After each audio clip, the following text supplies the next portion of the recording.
kalsada makikita, naglalakbay sa mga lugar na kaaya-aya at hindi pa napupuntahan.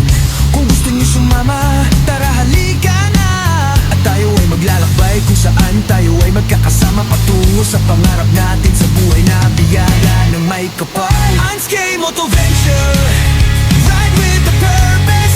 Sa kalsada ay naglalakbay. Anskay Motoventure, mayroong mga pangarap na gustong makamit. Venture sa mga lugar na hindi pa napupuntahan. Anskay Motoventure, laging nasa pagtulong sa mga